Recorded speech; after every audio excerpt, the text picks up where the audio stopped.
Welcome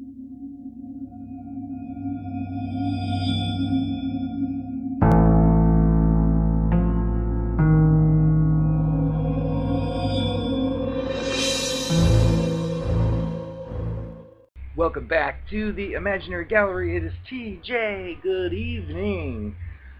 The Narcissist Bag of Tricks. Tonight I'm going to talk with you about how the covert narcissist or other cluster B loves to press buttons as well as bait. They're masters at the baiting game. If you remember in the beginning, when you first met this person and felt like you were in some kind of dreamland, basically you didn't know any of this, but you were like a project to this cluster B monster. You were the latest project, so basically this person was probably like a sponge, paying attention to every tiny detail, even things that maybe even seem like they've crossed over boundaries. If they notice too many, like they come to your house and they notice specific things and may mention something that's like hidden in your cabinet that is strange, and you're like, why would you look in my cabinet? But they, of course, will be giving you a gift at the same time, or saying, oh, I just saw it by accident, or some excuse, and you'll want to believe it. So something will tell you, though, in your mind, though, that person shouldn't be going through cabinets already. We barely know each other. But that's one of the things that happens. But they study you in detail and even anticipate needs you don't even express.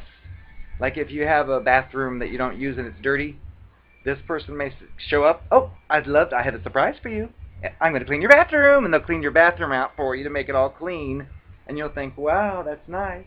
Probably doing it, though, because this person thinks they're going to take over your house and use that bathroom and have it be theirs, but they won't say that. But they do collect all that data, and they use it for good use in the beginning. Like if it was magic, it becomes white magic at first, where they do things for you that you either express that need to be done or they just notice need to be done. And this skill seems great. Problem is, it serves two purposes. In the beginning stage, they're trying to win you over and get you into their trap. So they avoid any negative things. And if you express like, oh, that person's making fun of something I've done, and they're like, I think there's nothing wrong with what you've done. That person's wrong. And they'll be like totally on your side. And that's like your first impression. You think, wow, this person's really on my side. Well, what you don't know is that during the course of these events, their little brain is also capturing other things too.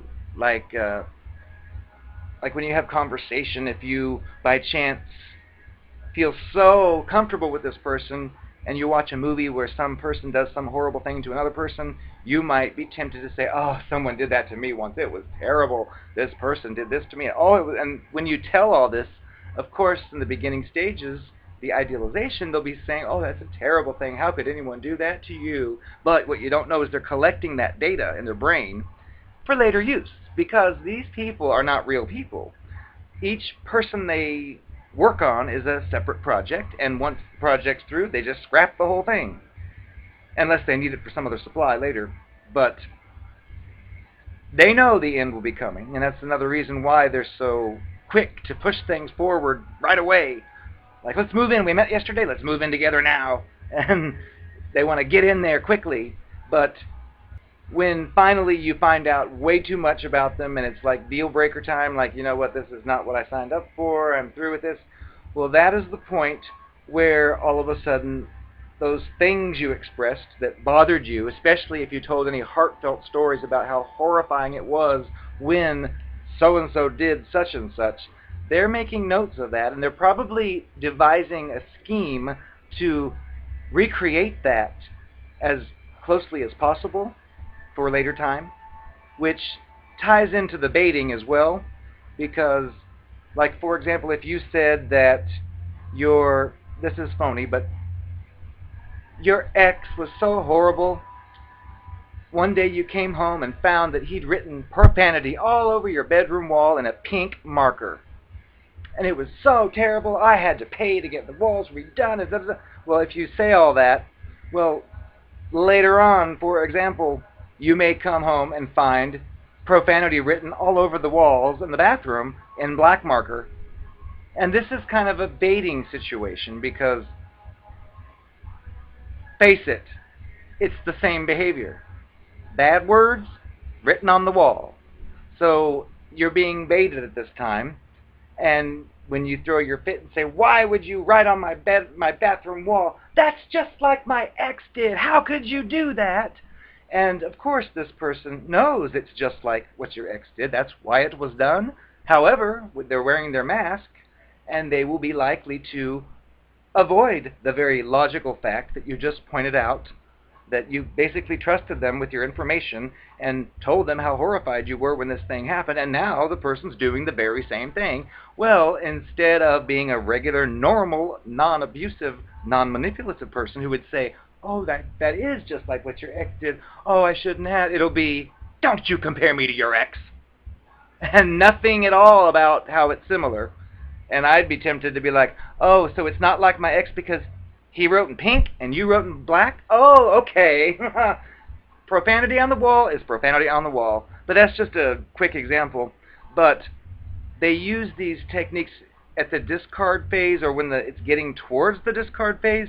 And of course the flying monkeys are always being informed of things, probably without your knowledge. Especially the more you start to catch on to the scams, a lot of times your narcissist or covert monster has already been working the other people, like, "Oh, there's something wrong with him. I think he's becoming paranoid," or whatever the case is, because they don't see the evil side of it. They just see the nice, wonderful person you saw at the beginning.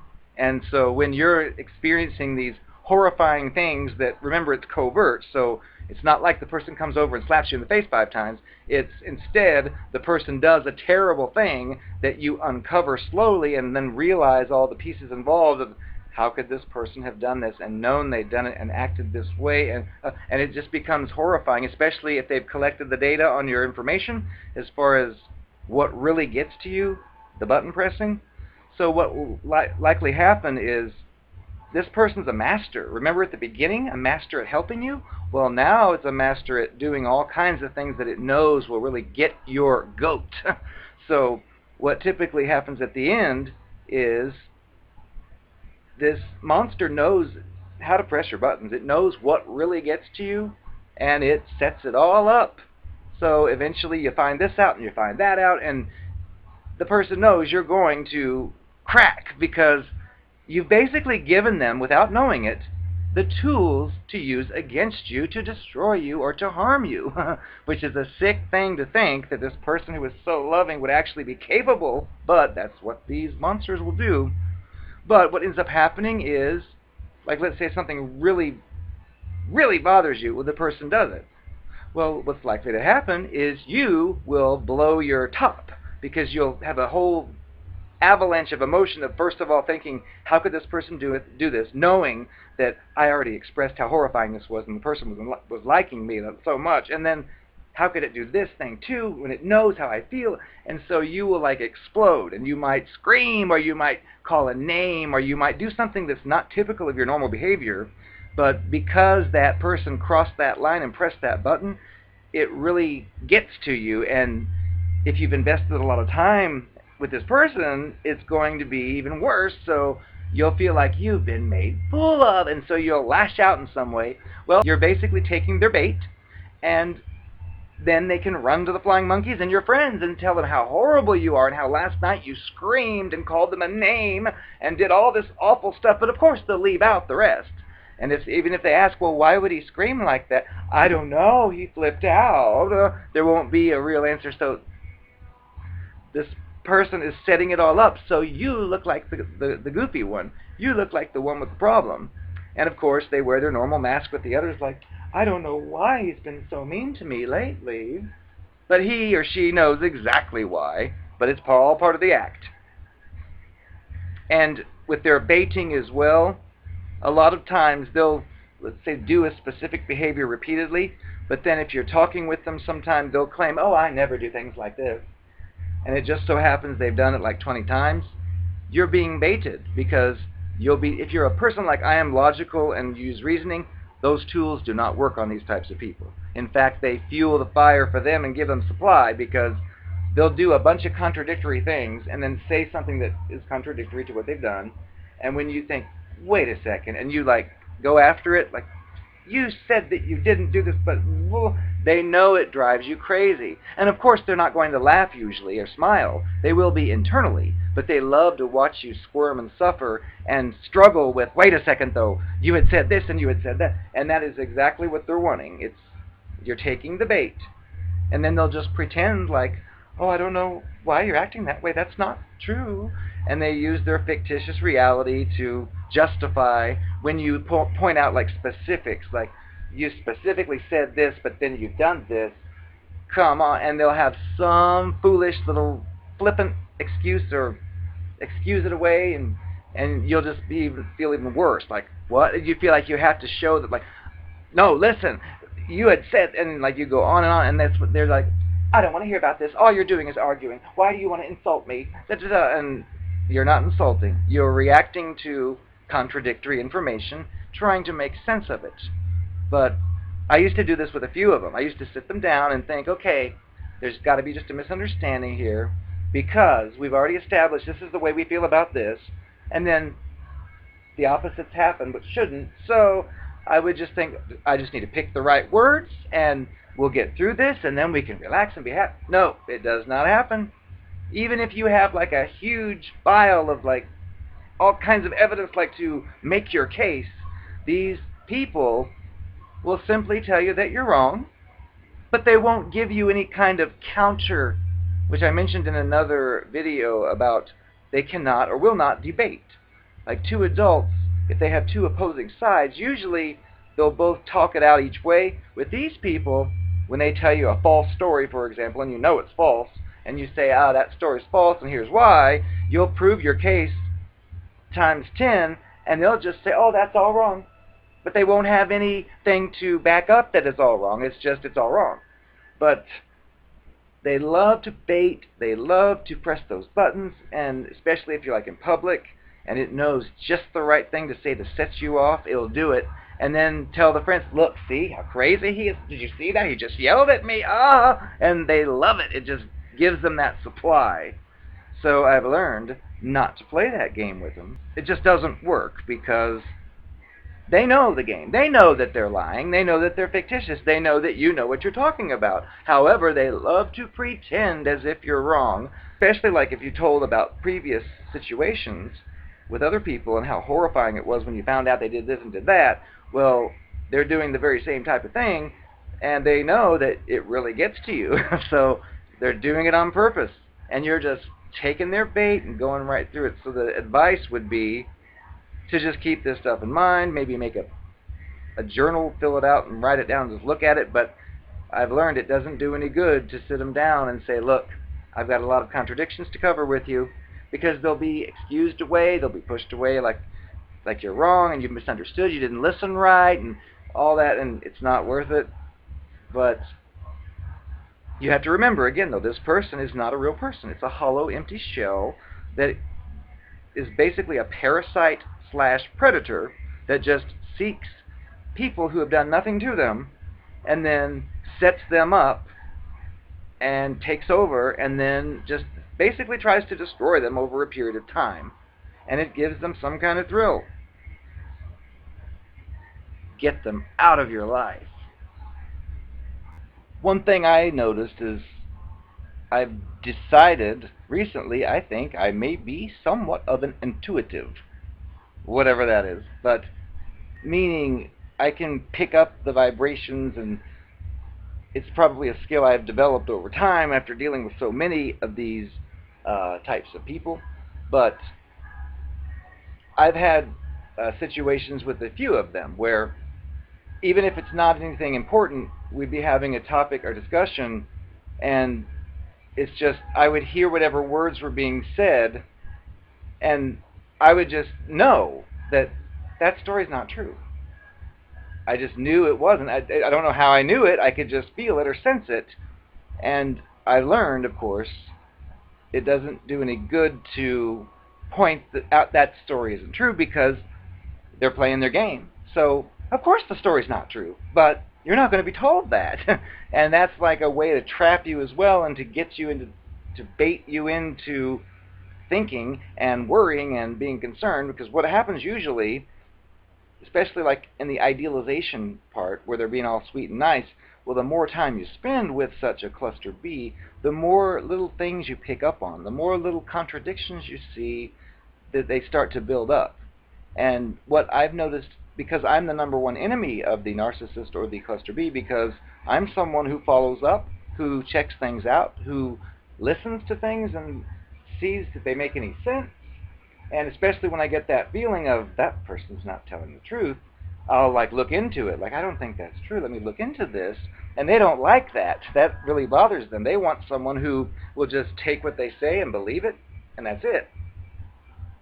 But what I've noticed is if somebody's doing all that love bombing stuff, but at the same time I can pick up on certain details that just do not fit with the love bomber mask, and what can happen, or what has happened, is I will like try to retell the truth. Like when they're claiming this is the type of person I am, I never do this and I always do that.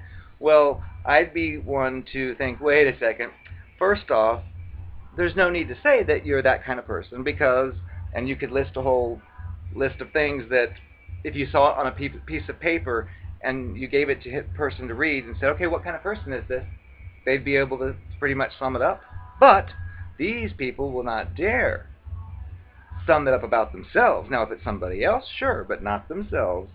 So what happens is, in my case, is I'd be just saying, like, look, why don't you just announce yourself as the way you are? Because it's like some of these people will, if there's a scale between 1 and 10, let's say, and 1 is, let's just say, extremely selfish, and 10 would be completely non-selfish.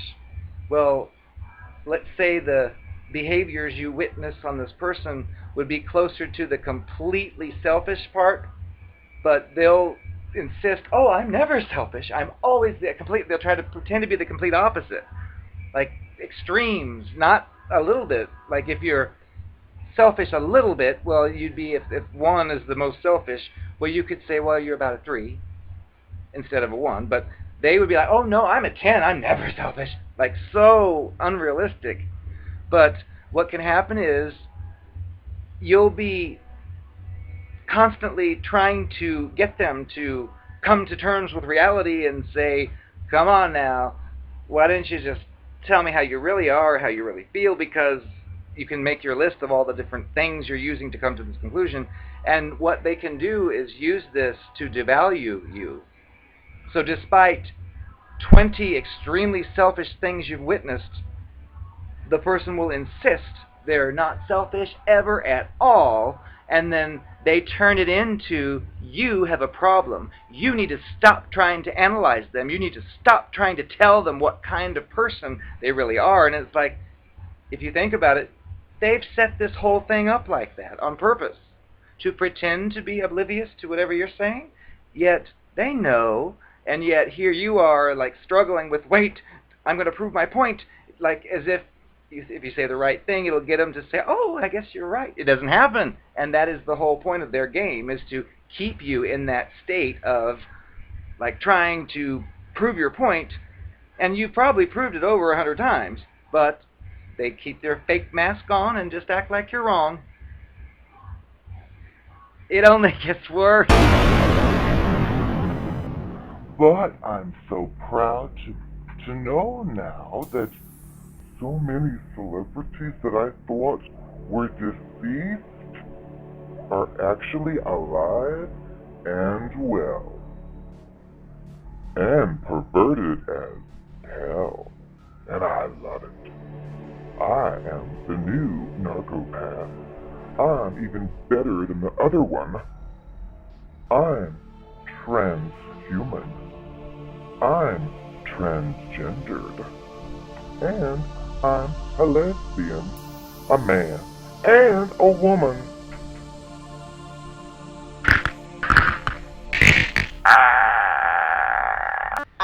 Don't worry about her. She malfunctioned. I'm her replacement. I'm on fire! Oh, but don't you doubt it. I'll be watching you. You better watch your back.